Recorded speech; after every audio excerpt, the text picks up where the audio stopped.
Au cours des dernières semaines, de cette année, le Seigneur a préservé nos vies, tandis que des milliers de personnes qui ont célébré le Nouvel An, sont actuellement dans le cimetière silencieux, tandis que certains sont à l'hôpital, mais pourtant, vous et moi sommes tous les deux en vie aujourd'hui. Ce n'est pas parce que nous sommes parfaits mais plutôt par la miséricorde et la grâce de Dieu. Nous apprécions Dieu pour sa protection divine sur nos vies et nos familles, ainsi que pour la transformation de la vie quotidienne qu'il a opérée grâce à ce ministère de réveil en ligne. Les témoignages sont poignants et nous lui avons dûment attribué toute la gloire. J'ai également été témoin de sa formidable bénédiction sur la vie des frères. Mais cela m'a toujours touché le cœur lorsque j'ai examiné l'Église et que j'ai vu le manque de sérieux se dégager parmi les frères, se disputant le poste de direction de l'Église, convoitant l'argent, les femmes, le sexe et diverses sortes de péchés secrets. Cela pousse toujours au découragement parce que l'Église n'est pas encore prête pour l'enlèvement et que la plupart des frères ne se soucient pas du repentir et du danger de leur âme après la mort. Actuellement, je ne sais pas la raison pour laquelle vous êtes dans l'Église mais vous devez comprendre que vous ne rajeunissez plus. Chaque jour, vous vous rapprochez naturellement de votre tombe et rien ne vous empêchera de mourir un jour, mais où avez-vous mis de côté pour passer votre éternité? Mon ami, la vie est vide parce que rien ici sur terre ne dure éternellement. Vos études ou diplômes, votre emploi, vos titres ecclésiastiques, vos familles, vos enfants, votre mari ou votre femme se disperseront et vous abandonneront un jour. Ce jour fatidique où votre conjoint, vos enfants, vos parents, vos collègues ou vos voisins crieront votre nom, crieront et se lamenteront sur votre cadavre, mais sans qu'ils le sachent, vous êtes déjà en route vers un voyage mystérieux dans l'éternité. Dans un tel voyage, c'est soit vous vous voyez au paradis, soit dans le feu de l'enfer et à ce moment-là, tous les sermons, les messages de salut quotidiens inondés dans votre chronologie de médias sociaux, les pasteurs et les conseils de l'Église disparaîtront et vous vous verrez dans le jugement le plus terrible endroit de votre vie. Mon ami, le message sur la réalité du feu de l'enfer et de ses tourments d'horreur est littéralement destiné à vous, et non à cette âme à côté, parce que vous n'avez plus beaucoup de temps à perdre dans ce monde pourri et perverti. Le feu de l'enfer est une grande fournaise, et il a élargi sa bouche pour engloutir autant de personnes, qui se livrent actuellement à des péchés secrets. Peu importe les années que vous avez passées dans le ministère, ou votre dévouement spirituel dans le domaine missionnaire, le feu de l'enfer n'a pas perdu espoir en vous.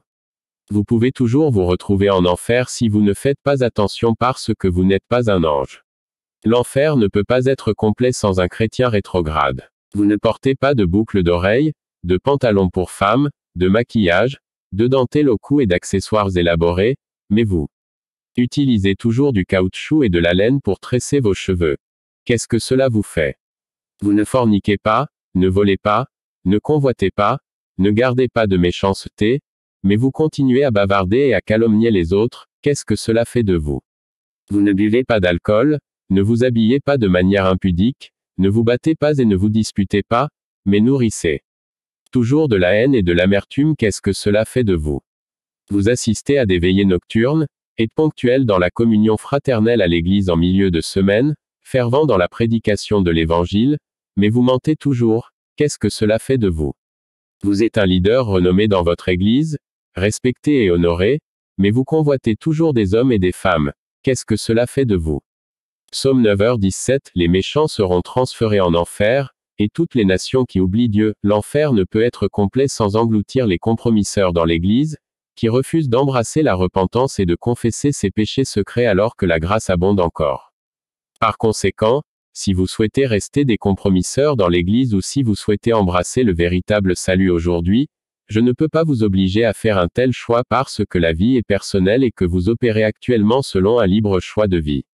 De plus, si vous persistez à demeurer dans votre péché secret, gardez ceci à l'esprit, si vous manquez le paradis, vous serez certainement parmi les chrétiens qui seront condamnés en enfer parce que l'enfer ne peut pas être complet sans les rétrogrades, les commérages, les lubriques et les amoureux de choses de ce monde et y compris les prédicateurs et pasteurs trompeurs, vous vous dirigez vers l'enfer dans le péché.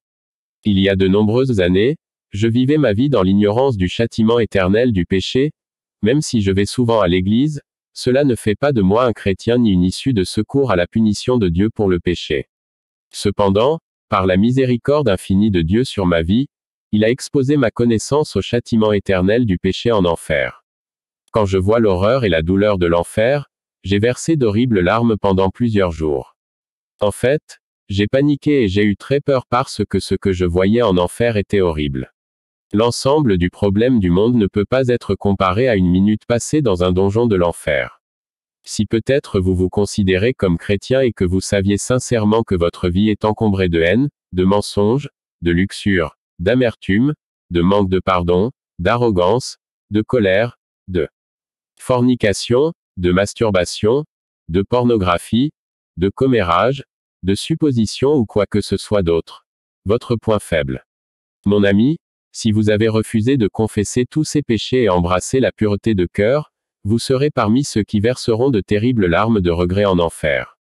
Apocalypse 21/8 Mais pour les craintifs, les incrédules, les abominables, les meurtriers, les impudiques, les enchanteurs, les idolâtres et tous les menteurs, leur part sera dans les temps ardents de feu et de soufre, ce qui est la seconde mort. La réalité du feu et du tourment de l'enfer. L'enfer est un état de perte et de malheur. C'est la destination d'un esprit sombre. Que ce soit un homme ou une femme, personne ne peut échapper à un tel royaume. Une fois que vous entrez, vous êtes condamné pour toujours. L'enfer est un lieu de larmes et de confusion, de faim, de soif et de chaleur brûlante qui entraînent des souffrances indicibles. C'est un endroit où les êtres humains sont entassés. L'enfer est rempli de vomissements et de corps difformes. C'est un endroit où les âmes humaines ont connu une régénération ou une renaissance des millions de fois chaque jour. La douleur est horrible et la souffrance est infinie. En enfer, il n'y a pas de pitié, pas de lumière, pas de nourriture, pas d'eau, pas de miséricorde ou de compassion de Dieu. En enfer, il n'y a pas de seconde chance. En enfer, vous êtes seul et abandonné. Votre famille vous radiera sur terre pendant que vous continuez à ressentir une douleur atroce et horrible pour l'éternité et si vous refusez d'abandonner tout ce péché dans votre vie, vous vous y rendrez sûrement très bientôt. Une âme perdue parle de l'enfer, nos misères dans ce donjon infernal sont de deux sortes. Celles que nous avons perdues et celles que nous souffrons. Je parlerai d'abord de ce que nous avons perdu. 1. Dans ce triste lieu sombre de misère et de chagrin, nous avons perdu la présence du Dieu toujours béni. C'est ce qui fait de ce donjon un enfer. Même si nous avions perdu 1000 mondes, cela ne serait pas aussi important que cette plus grande perte. Si seulement nous avions ici le moindre aperçu de sa faveur, nous pourrions être heureux. Mais nous l'avons perdu à cause de notre malheur éternel. 2. Ici, nous avons également perdu la compagnie des saints et des anges, et à la place nous avons plus que des démons tourmenteurs. 3. Ici aussi, nous avons perdu le ciel, le centre de la béatitude. Il y a un gouffre profond entre nous et le ciel, de sorte que nous en sommes exclus pour toujours. Ces portes éternelles qui laissent entrer au ciel les rachetés nous sont désormais fermées pour toujours. 4. Pour aggraver encore davantage notre misère, nous avons perdu l'espoir d'obtenir un jour une meilleure condition. Cela nous rend vraiment désespérés. Eh bien, que nos cœurs se brisent maintenant, puisque nous sommes tous deux sans espoir ni aide. C'est ce que nous avons perdu, et si nous pensons à ces choses, cela suffit à déchirer et à ronger à jamais nos misérables âmes. Pourtant, oh, c'était tout ce qu'étaient nos tourments. Mais nous sommes aussi tourmentés par la souffrance et la douleur, comme je vais essayer de vous l'expliquer maintenant. Premièrement, nous subissons divers tourments. Nous sommes tourmentés ici de 1000, non, 10 000 manières différentes. Ceux qui souffrent sur terre ont rarement plus d'une affliction à la fois. Mais s'il avait à la fois des ulcères, des calculs biliaires, des maux de tête et de la fièvre, ne penserait-il pas qu'ils sont très malheureux? Pourtant, tout cela ensemble n'est qu'une piqûre de puce comparée aux douleurs intolérables et aiguës que nous endurons. Ici nous avons toutes les souffrances de l'enfer. Voici un feu inextinguible qui nous brûle, un lac de soufre brûlant qui nous étouffe toujours, et les chaînes éternelles qui nous lient. Ici, il y a une obscurité totale qui nous effraie, et un ver de conscience qui nous ronge éternellement. N'importe lequel de ces tourments est pire à supporter que tous les tourments que l'humanité a jamais ressentis sur Terre. Mais nos tourments ici sont non seulement variés, mais aussi complets. Ils affligent toutes les parties du corps et tourmentent toutes les puissances de l'âme. Cela fait de ce que nous subissons la pire des tortures. Dans les maladies dont souffrent les hommes sur Terre, même si certains membres de leur corps souffrent, d'autres parties ne souffrent pas. Ici, c'est différent, chaque membre de l'âme et du corps souffre en même temps. Nos yeux sont ici tourmentés par la vue des démons qui apparaissent sous toutes les formes horribles et les apparences noires que le péché peut leur donner. Nos oreilles sont continuellement tourmentées par les cris continus des damnés. Nos narines sont étouffées de flammes sulfureuses, nos langues avec des ampoules brûlantes, et tout le corps est roulé dans des flammes de feu liquide. Tous les pouvoirs et facultés de nos âmes sont également tourmentés ici. L'imagination souffre des pensées de notre douleur présente et du souvenir du paradis que nous avons perdu. Nos esprits sont tourmentés lorsque nous nous souvenons de la folie avec laquelle nous avons passé notre précieux temps sur terre. Notre compréhension est tourmentée par les pensées de nos plaisirs passés, de nos douleurs présentes et de nos chagrins futurs, qui doivent durer éternellement. Et nos consciences sont tourmentées par un ver qui nous ronge continuellement. 3. Une autre chose qui rend notre misère si terrible est la gravité de nos tourments. Le feu qui nous brûle est si violent que toute l'eau de la mer ne pourra jamais l'éteindre. Les souffrances que nous souffrons ici sont si extrêmes qu'il est impossible à quiconque, sauf aux damnés, de les connaître. 4. Une autre partie de notre misère est l'incessance de nos tourments. Aussi divers, aussi complets et aussi extrêmement violents soient-ils, ils sont aussi continus. Nous n'avons aucun repos avec eux. S'il y avait un peu de détente, cela pourrait être un certain soulagement. Mais nos tourments ne s'apaisent pas, et ce que nous souffrons maintenant, nous le souffrirons pour toujours. 5. La société ou l'entreprise que nous avons ici est une autre partie de notre misère. Les démons tourmenteurs et les âmes tourmentées sont notre compagnie. Des cris épouvantables, des hurlements et des injures effrayantes sont notre conversation continuelle en raison de la férocité de notre douleur. 6. L'endroit où nous nous trouvons augmente également nos souffrances. C'est l'achèvement de toute misère, une prison, un donjon, un gouffre sans fond, un lac de soufre, une fournaise de feu qui brûle pour l'éternité, l'obscurité des ténèbres pour toujours. Et enfin, l'enfer lui-même. Un endroit aussi misérable qui ne fait qu'accroître notre misère. 7. La cruauté de nos bourreaux est une autre chose qui ajoute à nos souffrances. Nos bourreaux sont des démons en qui il n'y a aucune pitié. Tandis qu'ils se tourmentent eux-mêmes, ils prennent encore plaisir à nous tourmenter. 8. Toutes ces souffrances que j'ai racontées sont très douloureuses. Mais ce qui les rend le plus douloureux, c'est qu'ils le seront toujours pour toujours.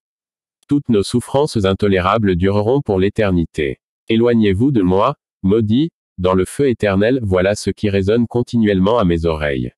Oh, que je puisse annuler cette phrase fatale. Oh, s'il n'y avait qu'une infime possibilité de salut. C'est la situation misérable dans laquelle nous nous trouvons et dans laquelle nous serons pour toujours. Mon ami, vous venez de lire un récit vrai et une confession du cri de la foutue âme en enfer. Frère, l'enfer n'a aucune pitié. L'enfer n'a aucun respect et ne se soucie jamais de vos exploits terrestres ou de vos droits à l'Église. L'enfer est méchant et terriblement scandaleux et parfait en tourment. En ce moment de votre vie chrétienne, êtes-vous sérieusement sûr que votre nom est écrit en gras dans le livre de la vie, ou peut-être que vous allez simplement à l'Église pour le plaisir? Mon conseil est le suivant. Assurez-vous d'avoir examiné vos styles de vie secrets chrétiens actuels et assurez-vous qu'aucun iota de péché n'est trouvé en vous. En enfer, il n'y a ni eau ni paix de vie. En enfer, les âmes sont oubliées et exclues pour l'éternité de la miséricorde de Dieu. En enfer, les relations amoureuses, les amis et les collègues sur terre ne se soucieront jamais de la souffrance de leurs défunts en enfer. La seule façon d'y échapper est d'embrasser la repentance à travers Christ et d'éviter toute forme de péché, car celui qui est coupable d'un seul péché est définitivement coupable de tout parce que le tourment naturel de l'enfer est pour l'éternité. Par évangéliste Paul.